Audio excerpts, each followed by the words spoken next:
Salut, c'est Sacha, bienvenue dans Fiche de lecture, le programme où on critique des bouquins. Aujourd'hui, on parle de Merde.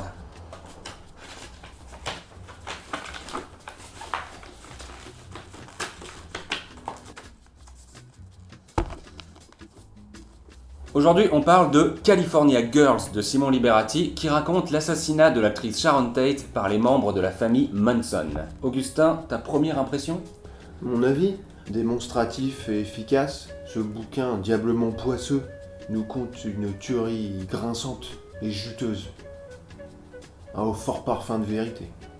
Pour moi, ce livre est comme une drogue dure parce que j'ai pas vu le temps passer.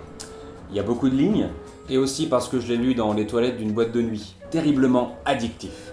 Si Manson est un trucidaire truculeusement pop, l'utilisation des points-virgules de Liberati, elle, est franchement jazz.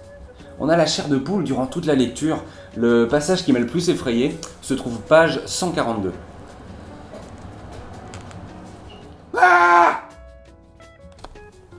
Charles Manson reste avant tout un artiste frustré, comme Hitler, comme Dieu. En témoignent les cadavres de tous ces doudingues entrés trop tôt au club des 27. 27 coups de couteau. Un des points forts du bouquin, je dirais, c'est qu'ils le reprennent chez Gibert. Un élément non négligeable en cette période de crise. Et puis, quand Sharon Tate se retrouve coincée chez elle sous les merci de coups de couteau, qu'elle peut pas s'échapper, on pense à Tanguy, le trentenaire, cocooner, lui non plus peut pas quitter ses parents, et on se rappelle de l'univers de Châtilliez.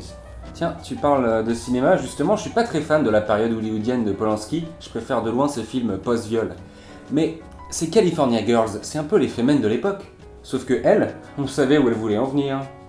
Mais il faut savoir qu'en Amérique à l'époque, les femmes n'avaient même pas le droit de signer un chèque pour acheter un noir. Après, celle-ci en particulier, elle était droguée, complètement défoncée. Alors, moi, la seule fois où j'ai fumé un joint, je me suis mis à confondre Pline le Jeune et Pline l'Ancien.